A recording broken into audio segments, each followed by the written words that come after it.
করে ছুটে আসতে চাইছেন, তাই জন্য ছুটতে ছুটতে গলির মধ্যে চলে এসেছি।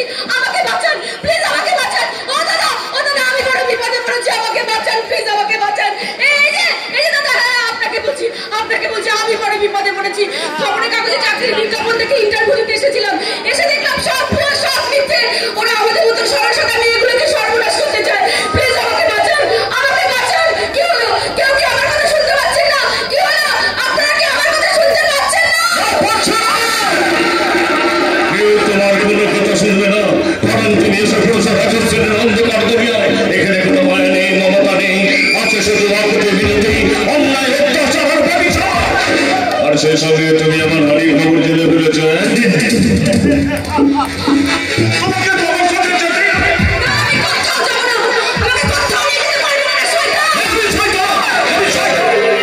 আমি একটা হিংস্র হয় না, এবার সেই হিংস্র হয় না শরীর থেকে মাংস গুলো করবে কমে খাবে। আমি অন্ডারওয়ার্ল্ডে ডন মিস্টার বব দেখে থাকার পর এই জন্য বন্ধ করিস সব হরবি কিছুতেই পারবি না, তোর অত্যাচারের চাকায় আমি কখন ভুলতে কিছুতেই পিছিয়ে মারতে পারবি না। কারণ সূর্যটা এখন আকাশে ওঠে, পৃথিবীর বুকে এখন হিংসার হয়, এটাই পৃথিবীর বিধান। তাই মনে রাখিস শয়তান, একালে দ্রৌপদীকে তোর মতন দুর্যোধনের হাত থেকে বাঁচাতে স্বয়ং কৃষ্ণ ভগবান নিশ্চয়ই আসবে। এটা আমার বানানো নতুন পৃথিবী। এই পৃথিবীতে ভগবান শ্রীকৃষ্ণের কখনো জায়গা হবে না। এখানে চারিদিকে ছড়িয়ে ছিটিয়ে আছে আমাদের অন্তর্ক্ষুধার্ত সন্তান। এটা আমার বানানো মায়াবী পৃথিবী। এই পৃথিবীতে কখনো দিনের আলো ফুটে ওঠে না, কখনো সূর্য ওঠে না। এখানে আছে শুধু চাপ চাপ অন্ধকার, আছে নিখোঁজ কোনো কালো অন্ধকার থেকে বেঁচে আমরা তোদের মতো সুন্দরীদের আর করছে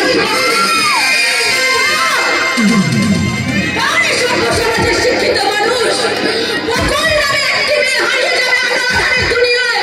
আমাদের সভ্য সমাজের শিক্ষিত মানুষ একটা কথাও বলবে না। কি হলো? উত্তর দিচ্ছে না কেন? আমার প্রশ্নের উত্তর দিন। আপনারা কি কেউ কেন প্রতিবাদ করবেন না? আপনি হাসছেন? কারণ তুই আমার জলে লুটতে গেছিস।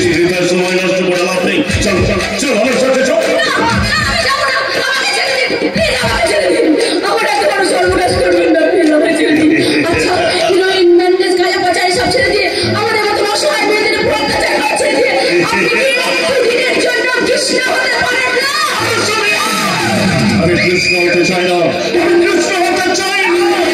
আমি দুঃশাসন হয়ে ভক্তের বস্তা হওয়ার পর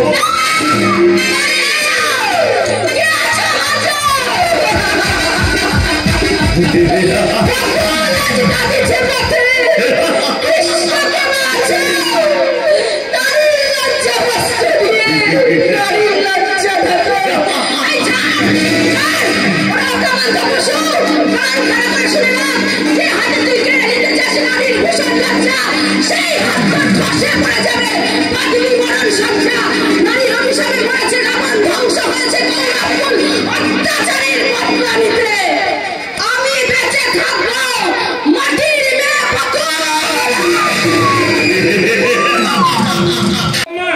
অবগল। কি ব্যাপার হলো? বকুল কি তাহলে এখনো বাড়ি ফেরেনি? সে তো কবে গেছে ইন্টারভিউ দিতে, এখনো তো ফেরার সময় হলো না। আমি আর পারি না, দিনকাল ভীষণ খারাপ। প্রতিদিন খবরের কাগজ খুললে দেখি শুধু নারী নির্যাতন, ধর্ষণ, খুন। মেয়েদের নিরাপত্তার তো কোনো ব্যাপারটাই নেই। তাই তো বড্ড ভয় হয়। আমার মেয়েটাও তো বড় হচ্ছে, যদি তার কোনো বিপদ ঘটে যায়। না না না না না, আমি কি ভাবছি, আমি কি বলছি? না না, ওর কিচ্ছু হবে না, ওর কিচ্ছু হবে না, ঠিক ফিরে আসবে, ঠিক ফিরে আসবে। দিদি বাড়ি ফিরেছে? এখনো তো বাড়ি ফিরলো না। হ্যাঁ রে, তুই তো দিদিকে খুঁজতে গিয়েছিলি বাবা, খুঁজে পেয়েছিস? একসঙ্গে ফিরলি বুঝি? কোথায় আমার আমার বকুল কোথায়? আমার বকুল না বাবা, দিদির কোনো খোঁজ পাইনি। তাছাড়া দিদির কথা তুমি আমাকে জিজ্ঞাসা করছো, তার মানে তো দিদি আজও বাড়ি ফেরেনি। আজও তার খোঁজ পেলি না? তাহলে বোধহয় মেয়েটা আর বাড়ি ফিরবে না রে।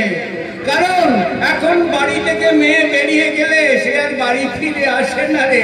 ঠিক যেমন তোর মা আজও ফিরে আসেনি, হারিয়ে গেছে। না বাবা না, মা হারিয়ে যায়নি। মাত্র 3 দিনের জ্বরে মা আমাদের ছেড়ে চলে গেল। তারপর থেকে তুমি অসুস্থ হয়ে পড়লে বাবা, আর একটু একটু করে হারিয়ে ফেললে তুমি তোমার সমস্ত স্মৃতিশক্তি। আজ পর্যন্ত তুমি কেন বিশ্বাস করতে চাও না বাবা যে মা হারিয়ে যায়নি, মা মারা গেছে? না না না, তুই কিন্তু জানিস না, তোর মা মারা যায়নি, হারিয়ে গেছে। ঠিক যেমন করে হারিয়ে গেছে আমার বকুল, ওরা কেউ ফিরে আসবে না রে, কেউ ফিরে আসবে। বলো না বাবা, অমন কথা তুমি বলো না। তুমি দেখো আমার দিদিটা না একদিন না একদিন ঠিক বাড়ি ফিরে আসবে, ঠিক। সত্যি তো আমার দিদিটার কি হলো? এতগুলো দিন পেরিয়ে গেল অথচ একটা ফোন করলো না। এদিকে আমি যতবার ফোন করছি বলছে ফোনটা সুইচ অফ। ভাবতে পারছি না, আমি আর কিচ্ছু ভাবতে পারছি না। বলি কৃষ্ণ, তুমিও তাহলে ঘরের কোণে মুখ লুকিয়ে খাচ্ছ? বাবা। কাঁদো কাঁদো কাঁদো কলির কৃষ্ণ, কাঁদো। কারণ তোমরা তাহলে কলির কৃষ্ণ, আর এই কৃষ্ণরা দ্রৌপদীদের লজ্জা বস্ত্র দেবার বদলে সেই বস্ত্র দিয়েই তারা নিজেদের মুখটাকে ঢেকে বসে আছে। কেউ অন্যায় প্রতিবাদ করছে না, সত্য ধর্ম প্রতিষ্ঠার জন্য কেউ অর্জুনের রথে সারথি হতেও চাইছে না। কি করে চাইবে? তোমরা তো কলির কৃষ্ণ। এই কলির কৃষ্ণরা হলো প্রতিবাদহীন বোবা, মেরুদণ্ডহীন একটা নপুংসক, পুরুষ জাতের কলঙ্ক তোমরা। দেখো দেখো দেখো, আমার বাড়িতে কলির কৃষ্ণ এসেছে, কলির কৃষ্ণ। দাও দাও, ওকে ভালো করে তোমরা শাড়ি পরিয়ে দাও। এই নপুংসক কৃষ্ণের হাতে তোমরা চুড়ি পরিয়ে দাও। এই মেয়েদের নিরাপত্তা দিতে পারো না। চলে গেল মানুষটা, পাগলের মতো বকতে বকতে চলে গেল। না পারি পাগল মানুষটাকে ছেড়ে কোথাও যেতে, না পারি নিজে কিছু একটা করতে। তবু একটা শেষ চেষ্টা আমি করেছিলাম। পাশের বাড়ির বৌদির কাছে বাবার দায়িত্ব দিয়ে আমি আমার দিদিটাকে খুঁজতে গিয়েছিলাম। থানা, হাসপাতাল, মাসির বাড়ি, প্রত্যেকটা জায়গা আমি তন্ন তন্ন করে খুঁজেছি, কিন্তু পাইনি। আমার দিদিটার কোনো খোঁজ আমি পাইনি। দিদি রে, তুই কোথায় দিদি? ফিরে আয় দিদি, ফিরে আয়।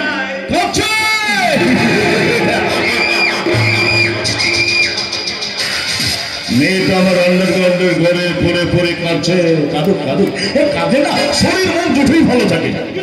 কিন্তু মেয়েটার জন্য আমার মনটা কাঁদছে কেন? আমার মনটা পরে কি মায়া? হ্যাঁ মায়াই তো, মায়াই তো। মেয়েটা বড় মায়া মেয়া চোখ নিয়ে আমাকে সে বলে। এই যে শুনছেন, দরজাটা একটু খুলুন না প্লিজ। আমার এত বড় সর্বনাশ করবেন না। বাড়িতে আমার অসুস্থ বাবা আমার বাচ্চা বসে আছে, আমাকে ছেড়ে দিন প্লিজ। দরজাটা একটু খুলুন প্লিজ। আবার সেই ন্যাকা কান্না। ওসব ন্যাকা কান্না কেঁদে কোনো লাভ হবে না, কারণ তুই আমার ভাঁজে আটকে পড়েছিস। এই খত কেটে তুই কোনোদিন বেরোতে পারবি না। আমার ফলে আটকে পড়া কচি মুরগির মাংসটা এবার যে আমি তাড়িয়ে তাড়িয়ে উপভোগ করবো, আর তোকে যে আমি ইনকাম করবো সলি, আমি অনেক অনেক টাকা। What's up, my dear? নিজের মনে একা একা হাসছো কেন ব্রাদার? ও Sneha, my dear sweet little doll, বলো কি ব্যাপার? কি চাই তোমার? আমার চাই একজন হ্যান্ডসাম পার্টনার। পার্টনার? কিসের পার্টনার? ও দাদা, তুমিও না কিচ্ছু বোঝো না। আরে বাবা, একজন পার্টনার না হলে আজকে গ্রামের গার্লফ্রেন্ড জমি দিতে পারবো না। আরে বাবা, আমি তো আছি, আমি তোমার সাথে গান গেয়ে এই দেখো আমার হাসছিস কেন? সো হরিবল। তুমি গাইবে? হ্যাঁ। এই আনটিউন ভয়েসে? হ্যাঁ, এটা অবশ্যই ঠিক কথা বলেছিস, কিন্তু মাই ডিয়ার সিস্টার, গানের কম্পিটিশনে কোন গানটা করবে বলে তুমি চুজ করেছো, সেটা তুমি আমাকে একবার শোনাও তো। শুনবে? বেশ শোনাচ্ছি, কিন্তু পার্টনার ছাড়া গানটা বড় মিস করবে দাদা। তুমি আমাকে গানটা শোনাও, আমি তোমার পার্টনারের ব্যবস্থা করে দেবো। নাও স্টার্ট। जरा सा झूलना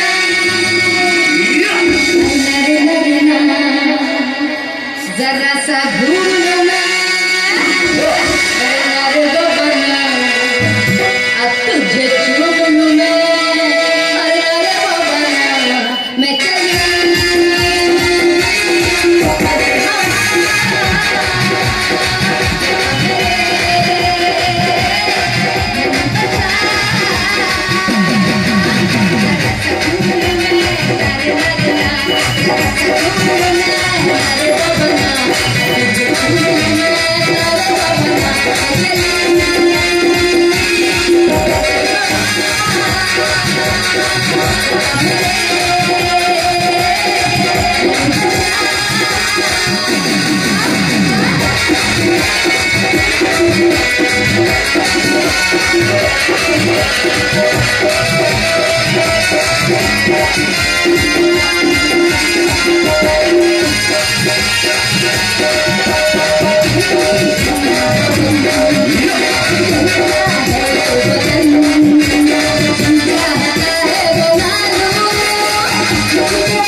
তাহলে ভালো করে বুঝিয়ে বলছি, শোনো, স্নেহা দিদিমণির ভবিষ্যৎ তুমি নষ্ট করো না। স্নেহার ভবিষ্যৎ আমি নষ্ট করছি? এটা কি ভবিষ্যৎ নষ্ট করা নয় খোকা বাবু? দাদা হয়ে বোনকে এরকম পোশাক করতে, হস্তের নাচ গান করতে তুমি উৎসাহ দিচ্ছ। একদম কাকার মতন কথা বলবি না। তুই কি বলতে চাস বলতো? আমি কেউ বউগুলোর মতন শাড়ি পরে ঘুরে বেড়াবো? আমি মডার্ন মেয়ে, এই মডার্ন পোশাক পরে আমার জীবন আমি পুরুষের কাছে মেয়ে ধরবো। আমার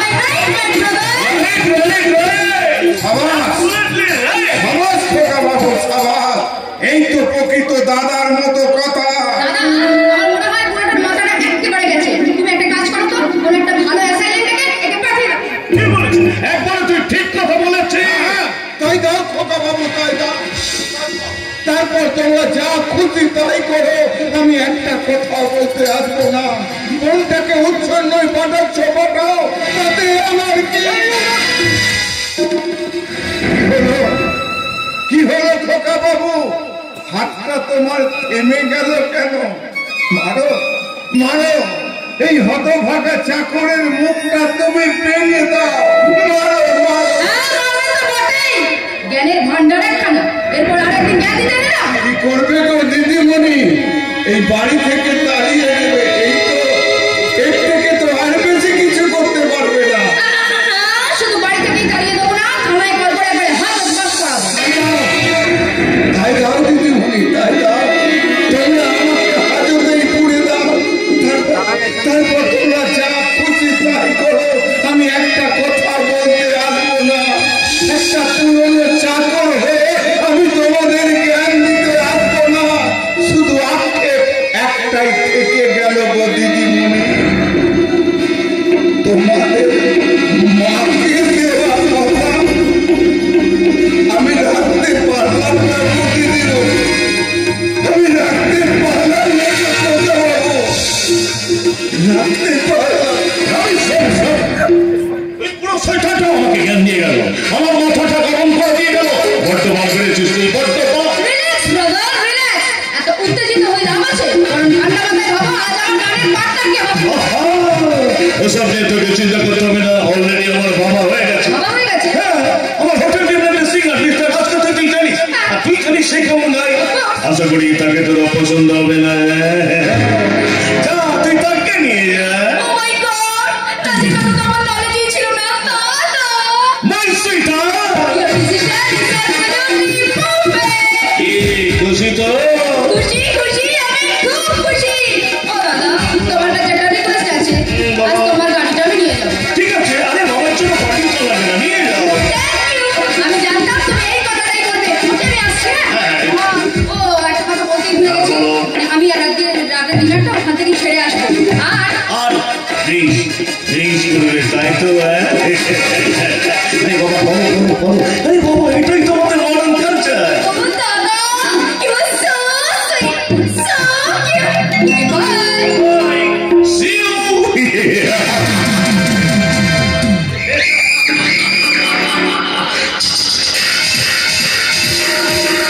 আমার বোন ফুলপুরির মতো বডি তুলিয়ে তুলিয়ে চলে গেল। ওকে দেখেছি কোনো পুরুষ মানুষের মন না চলকে চলকে উঠবে। হয়তো ওকে আমি আমার মেশিনের সাথে তৈরি করে ফেলেছি। মডার্ন কালচারের ট্যাবলেট খাইয়ে ওকে আমি আধুনিকা করে তুলেছি। কারণ ওই তো হবে আমার টাকা ছাপানোর মেশিন। ও এবার ওরই মধুতে একটু একটু করে আটকে দেব। ওই বকুর বলে মেয়েটা পালিয়ে গেছে।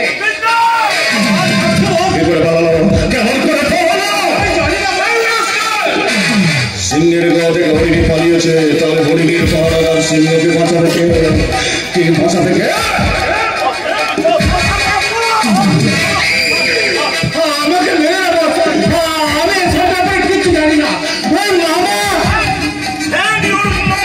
ওই মামার মেয়েটা পাহারার দায়িত্ব ছিল বল, কিন্তু মামার কাছ থেকে কি করে পালিয়ে গেল আমি জানি না বল। জানতে হবে, জানতে হবে, জানতে হবে মেয়েটা কোথায় গেছে, আমাকে জানতে হবে। আচ্ছা আচ্ছা, রেলওয়ে স্টেশন, বাস স্ট্যান্ড, সব জায়গায় লোক পাঠানো হয়েছে। হয়েছে বল, কিন্তু আমাদের নেটওয়ার্কের খবর মেয়েটাকে কোথাও খুঁজে পাওয়া যায়নি। তাহলে মেয়েটা কি থানায় গেছে? থানায়? হ্যাঁ যেতে পারে, যেতে পারে, মেয়েটা থানাতেও যেতে পারে।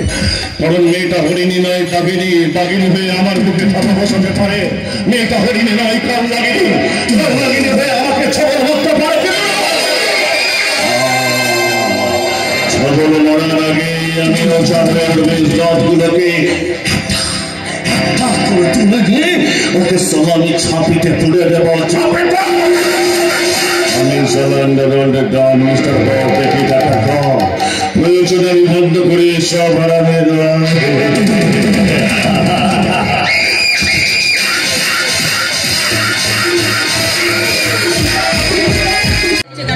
অন্যদিন তো এত দেরি করে না, গ্যারেজে সারাদিন কি করে কে জানে।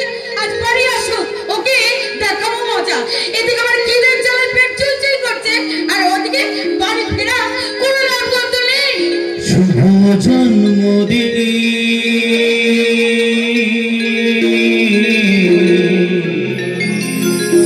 আজ তোমার, শুভ জন্মদিন।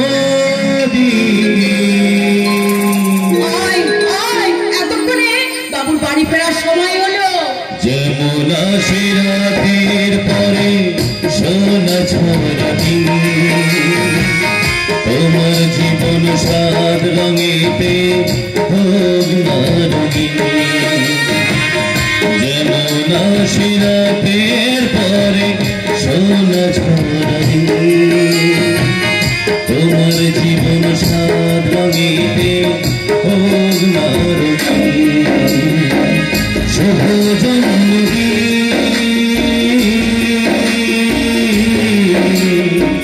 শুভ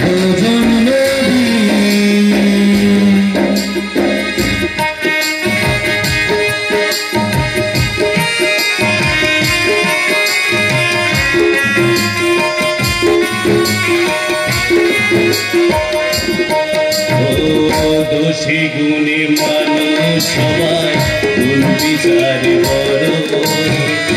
যদি কোনো ভুল হয়ে যায় আমায় ক্ষমা করো।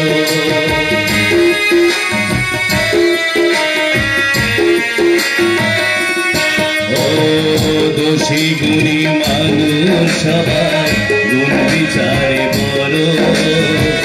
যদি কোনো ভুল হয়ে যায় আমায় ক্ষমা করো। গুরুজনের আশিস নিয়ে হাসি খুশিতে ভরিয়ে, গুরুজনের আশিস নিয়ে হাসি খুশিতে ভরিয়ে, বারে বারে আসুক ফিরে এই শুভ দিন, শুভ জন্মদিন, শুভ জন্মদিন। যেমন আসে রাতের পরে সোনা ছড়ানি, তোমার জীবন সাত রঙেতে হোক না রঙিন। আচ্ছা মনি, তুই আমার মুখ খুলে গেছিস তাই না? কথা বলবি না তো? ঠিক আছে, আমি বাড়ি ছেড়ে চলে যাচ্ছি। এই দাদা, এই এতক্ষণে তোর বাড়ি ফেরার সময় হলো। কি ব্যাপার বলতো দাদা, তোর হাতে ওটা কি রে? কি ব্যাপার বলতো দাদা, আজ মনে হচ্ছে খুব খুশি খুশি লাগছে। খবর তো একটা আছে, সেটা দুঃখের নয়, সেটা সুখে। কি খবর বল না দাদা। খবরটা হলো এখন বলার জন্য আগে চোখ বন্ধ করো। খবর শুনতে গেলে আমাকে চোখ বন্ধ করতে হবে? হ্যাঁ রে, মুখ পুরি চোখ বন্ধ করতে হবে। বেশ, আমি চোখ বন্ধ করলাম, এবার বল। চোখ খুলবি না কিন্তু, এবার হাতটা পাস। এবার দেখ তো শাড়িটা কেমন হয়েছে। আমি কি করে দেখবো, আমার তো চোখ বন্ধ। এতক্ষণ চোখ রাখতে বন্ধ করে একটা কি করেছে তোমাকে খোল চোখ। এমনি এমনি দেখ দেখ দেখ দেখ শাড়িটা কেমন হয়েছে, দেখ তোর পছন্দ হয়েছে কিনা। খুব সুন্দর হয়েছে রে দাদা, খুব সুন্দর হয়েছে। হ্যাঁ রে দাদা, বল। তোর এত তাই মা বাপ হারা বোনটার জন্য এতটুকু করতে পারবো না। দাদা তুই আমার মা, তুই আমার বাবা।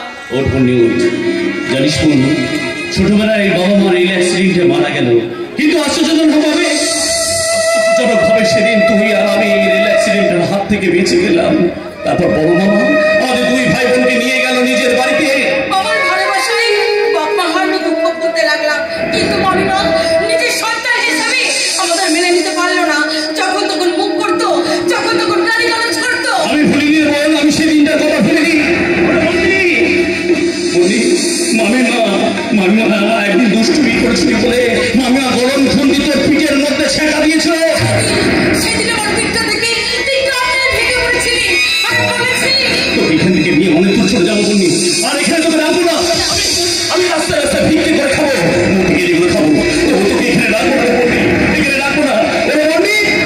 মামিমা মা হলে কি পারতো সন্তানের পিঠে এইভাবে ছেঁকা দিতে? আমি যতবার ভুলে থাকতে চাই সেই দিনটার কথা, বারবার চোখের সামনে ভেসে ওঠে সেই দিনটা।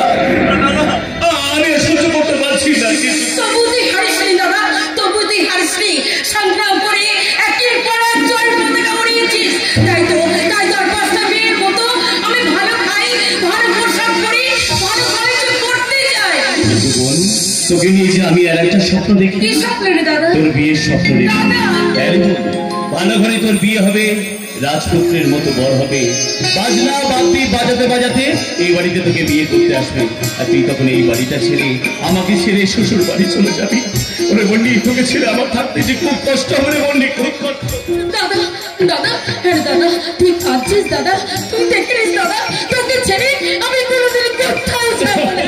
এই দেখো পাগলি মেয়ে, এই দেখ আমি কাঁদছি না, আর তুইও কাঁদবি না বোন।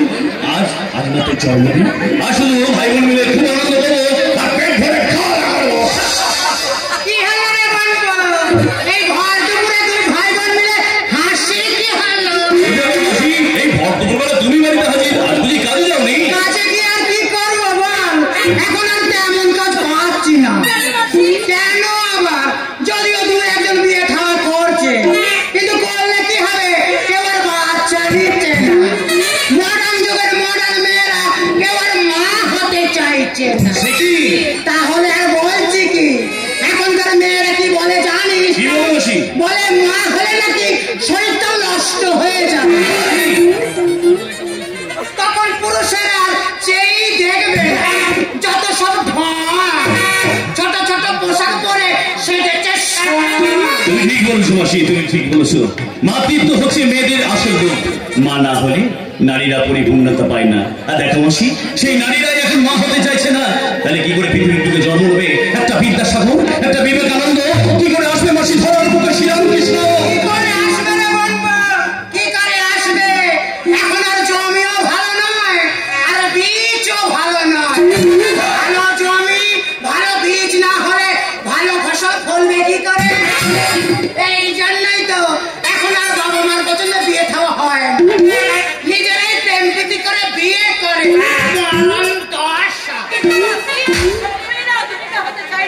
এই বিষাক্ত সমাজ থেকে বেরিয়ে এসে তারা হতে চায় সত্যিকারের মা।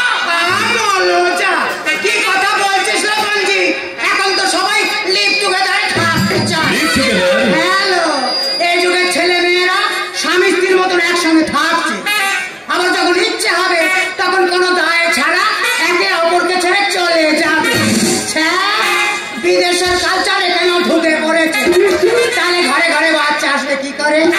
আর আমরাই বা বাড়ি বাড়ি গিয়ে কি করে বলবো, কি দিদি ছেলে হলো না মেয়ে হলো? এখন বড় অভাব রে বোনপো, বড় অভাব। তাই তো টেনে বাসে ঘুরে ঘুরে ছোটদের বই বিক্রি করি। মাসি, রামকৃষ্ণ, বিবেকানন্দ, সুভাষচন্দ্র আর ক্ষুদিরামের জীবন কাহিনী, মাসি যা পরে ছোট ছোট ছেলে মেয়েরা মানুষের মতন মানুষ হতে পারে। কিন্তু সেখানেও তো একই প্রবলেম নয়। এখনকার বাবা মারা একটার বেশি বাচ্চা নিচ্ছে না, তাহলে বাচ্চার মা কই, বাচ্চার বাপ কই? ওরাও তো ঢ্যামনারা কি সব গর্তে না আমার মতন হেজে যতই দেখছি আমি ততই আশ্চর্য হয়ে যাচ্ছি। মনে হচ্ছে তুমি একজন ছেলে নাচানো মাসি নাও, তুমি একজন শিক্ষিত প্রতিভাত। আচ্ছা মাসি, তুমি লেখাপড়া শিখেছো? আনন্দ আশা কি হবে লেখাপড়া শিখে? শিক্ষার কি কোনো দাম আছে নাকি লো? তবু বলো না মাসি, তুমি লেখাপড়া শিখেছো কিনা? শিখেছি রে, শিখেছি। মাসি আমি বিয়ে পাশ করেছি। সত্যি? জানিস বলবো, এই বাসন্তী হিজড়ে গরিব বাবা মার একমাত্র সন্তান। মাসি কিন্তু আমি হিজড়ে বলে বাবা মা আমাকে কোনোদিন অযত্ন করেনি।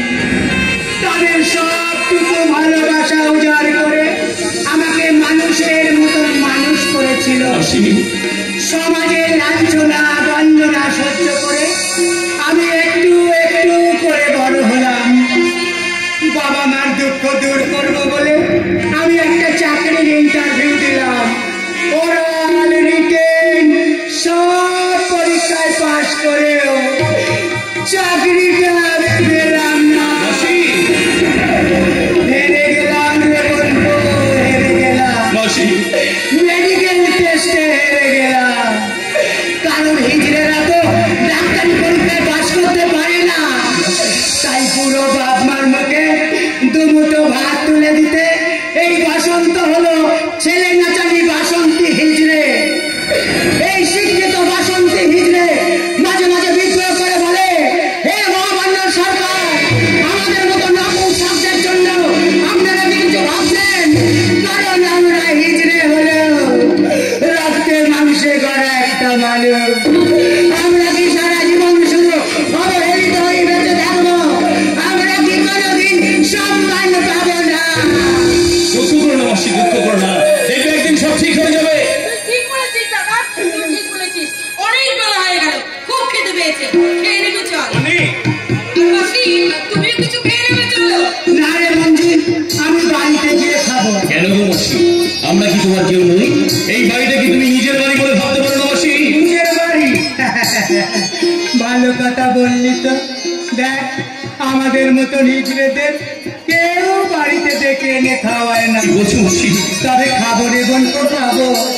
যেদিন বঞ্চির বিয়ে হবে সেদিন এসে একেবারে কবজি ডুবিয়ে খাবো। কারণ তোরা ছাড়াই পৃথিবীতে আমার আপন বলতে কেউ নেই রে। ওরে বন্ধু, ওরে বঞ্জি, তোদের সঙ্গে আমার রক্তের সম্পর্ক নেই ঠিকই, কিন্তু তোরা দুজন আমার হৃৎপিণ্ড, আমার নয়নের মণি। তাই বাসন্তী হিজড়ে মারার আগের দিন পর্যন্ত তোদের ছেড়ে কোথাও যাবে না রে, কোথাও যাবে না।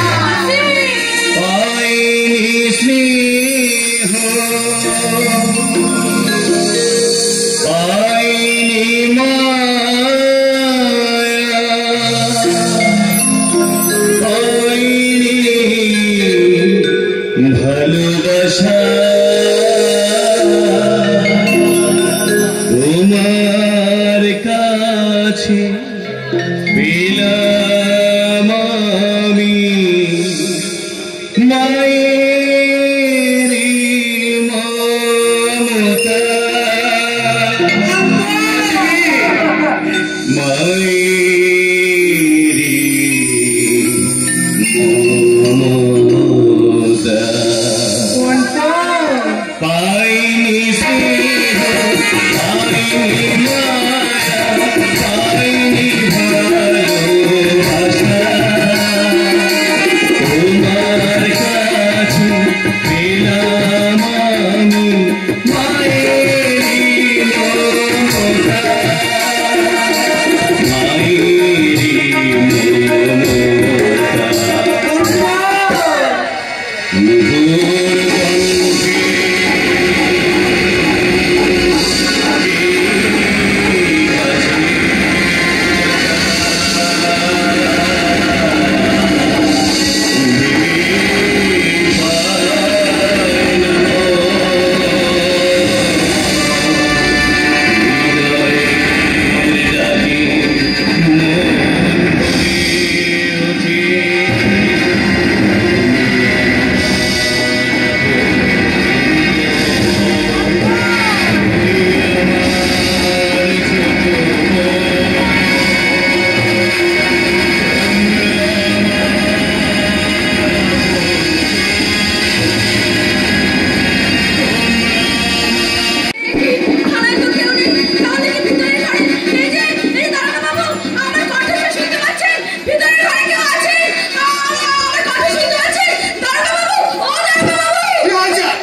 কেন?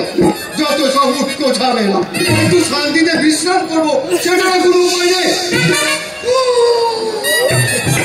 তুমি কি হয়েছে কি? আমি একজন শিক্ষিত ধর্ষিতা নারী, আমার নাম বকুল। একটা নরপশু আমার শরীরটা নিয়ে খেলা করেছে। কি করেছে? কি আপু খেলা করেছে? তোরা তো হয়েছে নাকি? ওরকম একটু আধটু হয়েই থাকে, এটা একটা বিচ্ছিন্ন ঘটনা। আচ্ছা তোকে এখানে কে ঢুকতে দিল? আমি নিজে এসেছি, আপনার কাছে বিচার আসে ছুটে এসেছি দারোগা বাবু। কি আপু বিচার আমার কাছে? আর আমি জজ না ব্যারিস্টার যে তোর বিচার করবো? বিচার চাই তোর কোর্টে চলে যা। তাছাড়া এসব এখন আচ্ছার ঘটছে। যা যা মাথা ঠান্ডা করে বাড়ি চলে যা। আমি শয়তানের নামে এফআইআর করবো। এফআইআর করবি? কি আপু এফআইআর? একটা তুচ্ছ ঘটনার জন্য এফআইআর? না সব কিছু হবে না। তুই আপনি যা তো, আমার অনেক কাজ করে আছে। দাঁড়ান, একটা সত্যি কথা বলুন তো, আজ যদি আপনার ঘরে কোনো মেয়ে বা বোন এভাবে ধর্ষিত হতো, আপনি কি কথাগুলো বলতে পারতেন? এটাই হচ্ছে পশ্চিমবঙ্গের থানা, যেখানে একজন ধর্ষিতা নারী বিচারের আশায় এসে নির্যাতিতা হচ্ছে। সেই ধর্ষিতা নারীর আত্মনাদ না শুনে সরকারি উক্তি পড়া পুলিশ তাকে চোখ রাখাচ্ছে। না না না না, এভাবে আইন চলতে পারে না, এভাবে আইন চলতে পারে না। তাই আমি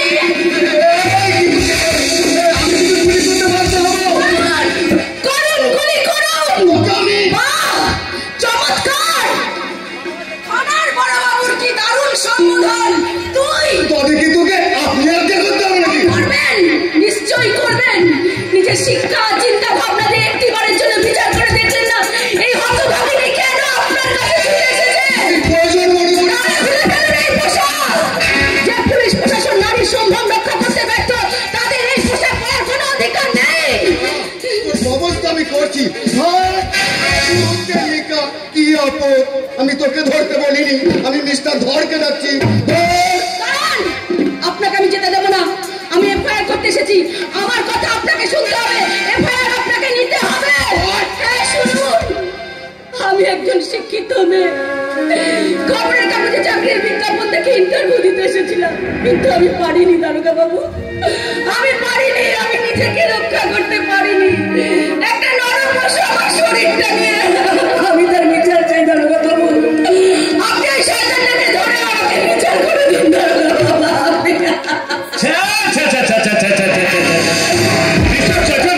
আপনি কি বলুন তো?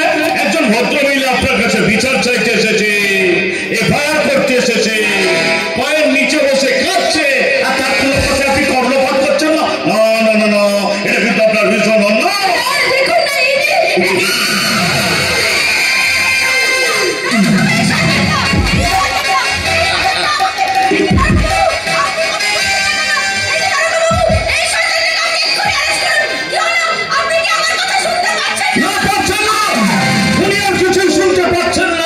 আর কি করে পারবেন? কারণ অনেক আগে ওনাকে আমি টাকার অঙ্কটা শুনিয়ে দিয়েছি, তাই উনি এখন আর কিছুই শুনতে পাবেন না।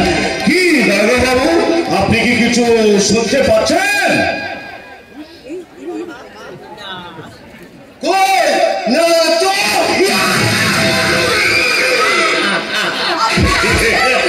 বিচারের পানি নিয়ে আমি নিভৃতে কাঁদছি আর আপনারা হাসছেন।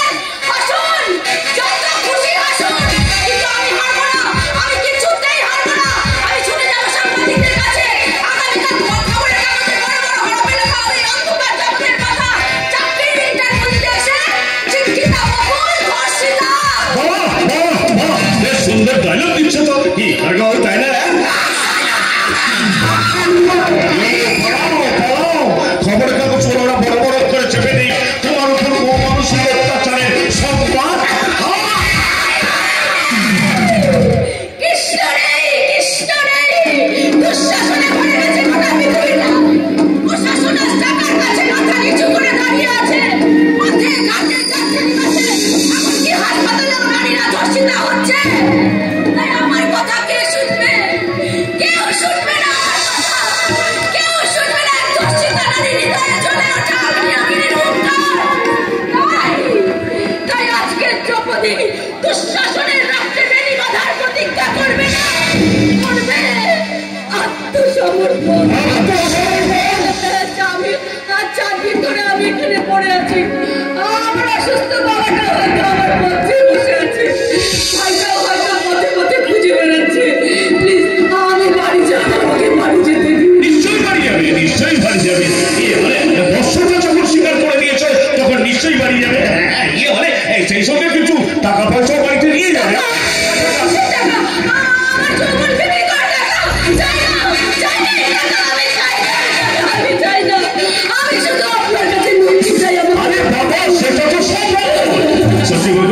তুমি চমকে দিয়েছো।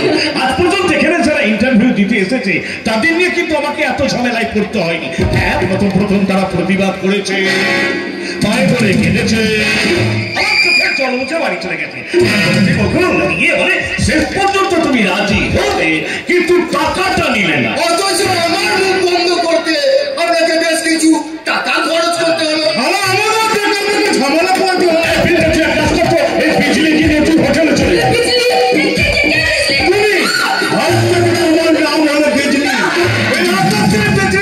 মানুষকে চমকে দেয়, আমাদের চমকে দেয়।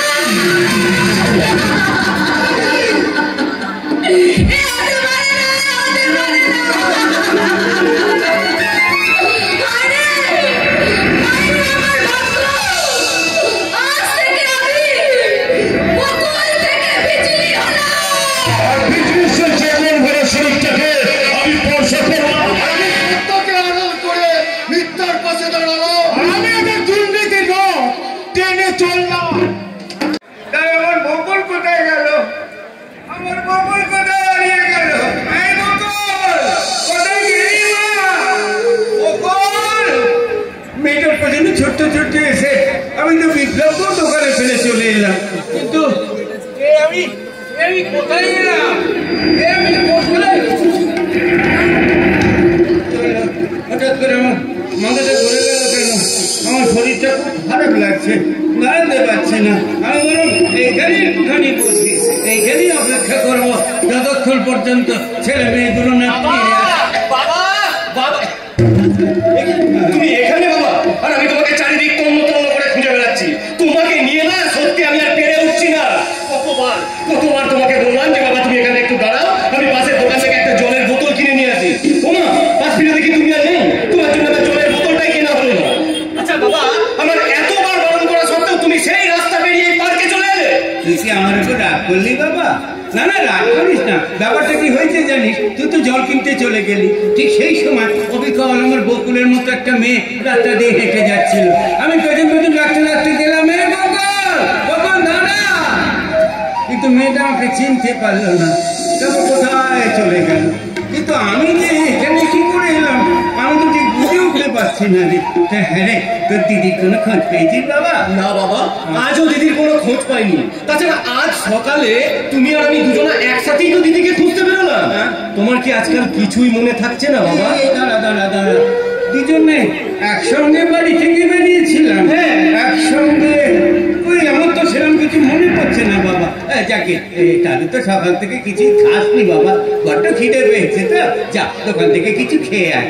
আমি বরং এইখানে একটু বসে থাকি। আমি জানি আমার বকুল বেঁচে আছে, ঠিক আমার কাছে ফিরে আসবে। ভগবান, এই পাগল মানুষটাকে নিয়ে আমি এখন কি করব বলে দাও না ভগবান। আর একটু পরই সন্ধ্যা নেমে আসবে, তার মধ্যে আমাদের দুজনকে একসাথে বাড়ি ফিরতে হবে। তা না হলে সারাটা রাত এই পার্কেই কাটাতে হবে। আরে কি হলো, আপন মনে কি বকবক করছিস? আমি তো বললাম বাবা আমি কোথাও যাব না, তুই খেয়ে আয়। বেশ, আমি যাচ্ছি। হ্যাঁ, যা। বাবা, সকাল থেকে তুমিও তো কিছু খাওনি, চলো না দুজনে একসাথে কিছু খেয়ে আসি। না রে বাবা, আমার এখন আর তেমন খিদে পায় না, তুই খেয়ে আয় তাহলেই হবে। বেশ, তাহলে কথা দাও যে এখান থেকে তুমি কোথাও যাবে না। আমার পাগল ছেলে, আমি কোথাও যাব না বাবা, কোথাও যাব না। তুই খেয়ে তুমি যে আমার লক্ষ্মী বাবা, কোথাও যাবে না কিন্তু। আবার কি হলো? আমি মনে হয় তোকে খুব কষ্ট দিচ্ছি না রে। আর করতে দেবো না, দেখি আমি আর করতে দেবো, আমি আর বাংলামিও করবো না। তুই শুধু তোর দিদিকে বাড়িতে ফিরিয়ে দিয়া দেখবি আমি ভালো হয়ে যাবো, আবার ভালো হয়ে যাবো। কোন বাবা মা কি তার সন্তানকে কষ্ট দিতে পারে বাবা? গো, আমি একটু কষ্ট পাইনি বাবা। যাই হোক বাবা, তুমি এখানটায় চুক্তি করে বসো, আমি এক কাজ করি, রাস্তার ওপারের দোকান থেকে চট করে কিছু খাবার নিয়ে আসি। কেমন যাবি? আর রাখবি, দেরি করবি না। কোথাও যাবে না কিন্তু। কোথাও যাবো না, যা। বকুলের মতো বিপ্লবটা আমার বড্ড ভালো ছেলে, সব সময় আমার খেয়াল রাখে, সময় মতো ওষুধ খাটিয়ে দেয়, তারপরে কোথায় কখন কি দরকার। কিন্তু কি ব্যাপার হলো, আমি যখন বারবার বললাম যাবি আর চলে আসবি, এখনো আসছে না কেন? না না, একটা মানুষের খেতে কতক্ষণ সময় লাগে? আমি ভালো বুঝছি না, আমি বরং চাই একটু এগিয়ে দেখি ও ছেলেটা কোথায় গেল। ও, আমার তো আবার এখান থেকে যাওয়াও যাবে না। ওখান থেকে ফিরে এসে যদি আমাকে দেখতে না পায়, তাহলে তো আমাকে খুব বকাবকি করবে। কিন্তু আমার বুকের ভেতরটা এমন হাহাকার করে উঠছে কেন? কেন আমার বুকের ভেতরটা এমন হাহাকার করে উঠছে? আমি কি আমার বকুলের মতো আমি আমার বিপ্লবকেও হারিয়ে ফেললাম? আমি একা হয়ে গেলাম। আমি বকুলকে হারিয়েছি, বিপ্লবকে হারাতে পারবো না।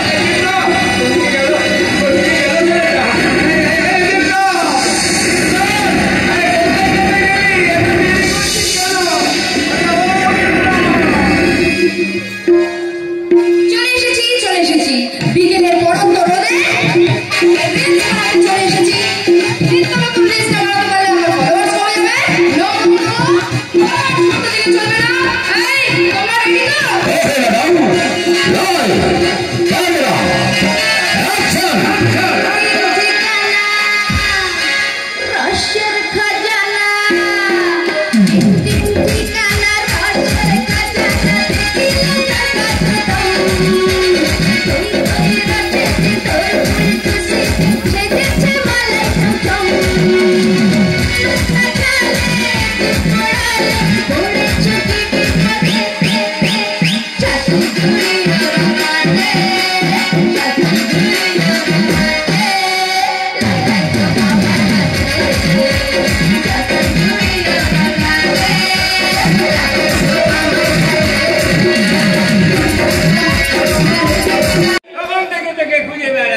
এই বকুল, How dare you! আমার হাত ধরার অধিকার তোকে কে দিয়েছে? বকুল, কে বকুল? বকুল তো আমার মেয়ে, তুই তো আমার মেয়ে বকুল। আমাকে চিনতে পারছিস না মা? আমি তোর বাবা। বেরিয়ে যা এখান থেকে। দেখছিস না এখানে একটা কাজ চলছে? আমি যখন তোকে একবার চিনে পেয়েছি, আর আমি তোকে হারাতে পারবো না রে মা। তুই জানিস না, তুই যখন বাড়িতে ছিলি না, আমার কত কষ্ট বুকের ভেতরে। আয় না মা, একবার আমার বুকে আয় না মা। তোর নোংরা মন্তব্য আমি বুঝে গেছি। আজ তোর একদিন কি আমার একদিন। Get lost, you wonderful! তাকিয়ে দেখুন শিক্ষিত বুদ্ধিজীবী জনগণ, দেখুন সামাজিক অবক্ষয়ের এক করুণ চিত্র। গঙ্গা সমাজের এক উশৃঙ্খল নারী তার যৌবনের পাপড়ি মেলে উদ্যান নৃত্য করছে, আর অন্যদিকে অসহায় পিতা তার নিজের মেয়ে মনে করে তাকে বাড়ি ফিরে নিয়ে যেতে চাইছে, আর সেই নারী পিতৃসম মানুষটাকে চর মারতে উদ্যত। সাবাস মডার্ন কালচার। ম্যাডাম, এই জন্য যদি আপনি অনেকটাই অবমূল্য বোধ করছেন। চৌরঙ্গা ম্যাডাম, আমি কারো চৌরঙ্গানি পছন্দ করি না। সেটা বাড়ি গিয়ে আপনার চাকর কখন খেতে হবে না, আমাকে নয়। I mean to say this park is not your father's property. এটা আপনার পৈতৃক সম্পত্তি নয় ম্যাডাম, এটা হচ্ছে পার্ক। ছোট ছোট শিশুদের খেলার জন্য, এইরকম বৃদ্ধ মানুষদের বসার জন্য, আপনার রিলস বানানোর জন্য নয়। বাবার তো কোথাও লাগেনি তো বাবা? না না বাবা, আমার লাগেনি, ও তো আমাকে মারেনি। আচ্ছা বাবা, আপনি কি কাউকে খুঁজছেন? বলছি আমার মেয়েকে, ওর নাম বকুল। জানো বাবা, এই যেমন এত বড় বাড়ি থেকে বেরিয়ে চলে গেল, আজ পর্যন্ত বাড়ি ফিরে এলো না বাবা, বাড়ি ফিরে। তুই আমার মেয়েটাই জানো বাবা? বলো না এই যে ম্যাডাম, এই মানুষটাকে এখনো কি দেখে মনে হয় এই মানুষটা নোংরা মনোভাব নিয়ে আপনার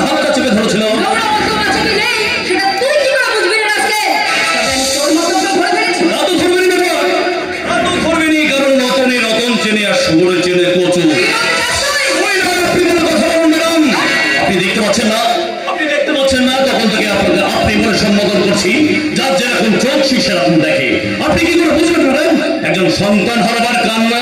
খাচ্ছি বাবা, কতদিন ধরে আমি শুধু খাচ্ছি খাচ্ছি খাচ্ছি। কেউ আমার মেয়েটা সন্তান দিতে পারলো না, কেউ বলতে পারলো না আমার বকুল কোথায় আছে। ও মা গো, তুমি তো বলে আমার বকুল নয়, তাহলে আমার বকুলের সন্তান দাও না মা, তাকে আমার কাছে ফিরিয়ে দাও না মা, ফিরিয়ে দাও না। তোর মেয়ে বেঁচে আছে নাকি? দেখ কত মনে টরে পড়ে আছে।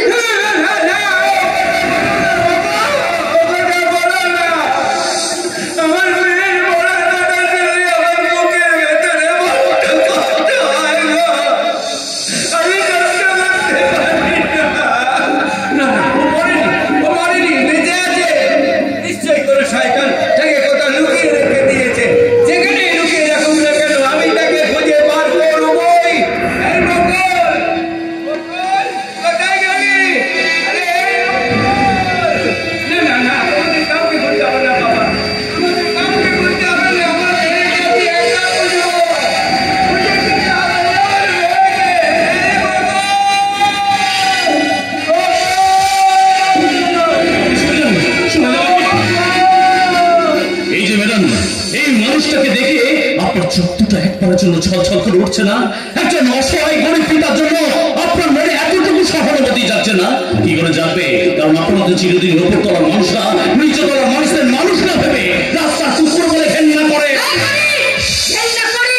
তোদের মতন ময়লা জামা কাপড় পরা ঘামের দুর্গন্ধ ছড়ানো মানুষগুলোকে আমি ঘেন্না করি।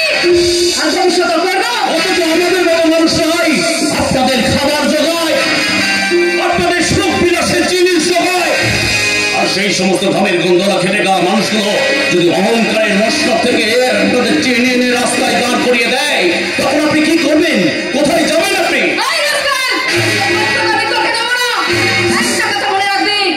আমি মেয়ে স্নেহা সেন, তোদের মতন গরিব ছোট লোককে আমি আমার পায়ের নিচে চাবি। তাই নাকি?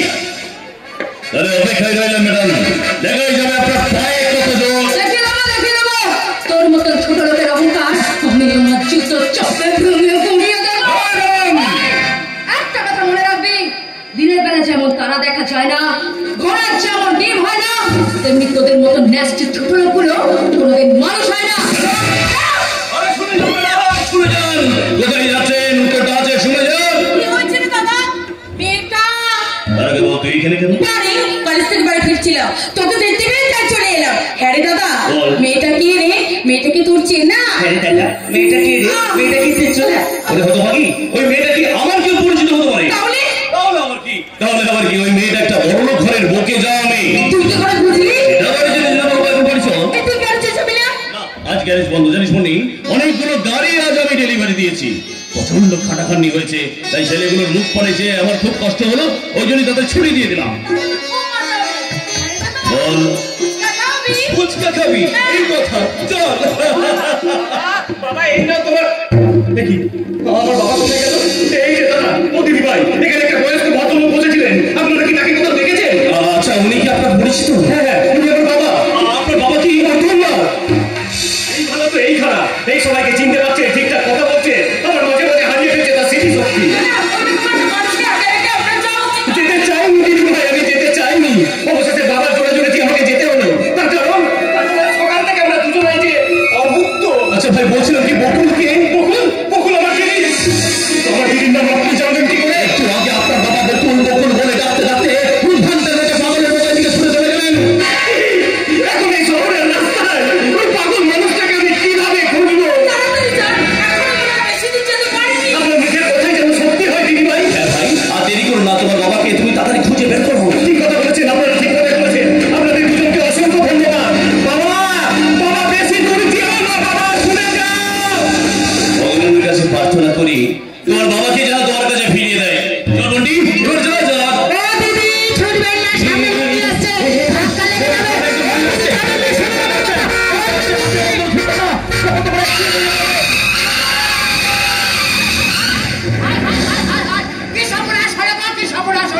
আমি দিদিকে বিপদ বুঝি সাবধান করে দিয়েছিলাম যে দিদি জানেন না সামনে লরি আসছে, ধাক্কা লেগে যাবে, তা দিদি শুনলো না আমার কথাটা, আর ওই লরিটা দিদিকে ধাক্কা মেরে দিয়ে চলে গেল। এখন কি হবে? এই যে মাথা ফেটে প্রচন্ড রক্ত বেরোচ্ছে, মুন্নি মুন্নি জলের বোতলটা আমাকে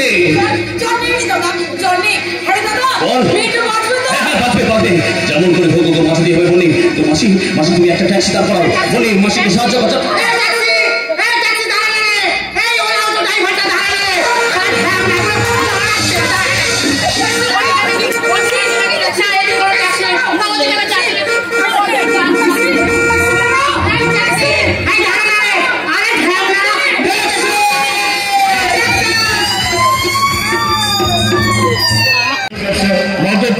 বিক্রি, নারী পাচার, মনোফিল্ম তৈরি, এর সবের সাথে আমার সম্পর্ক।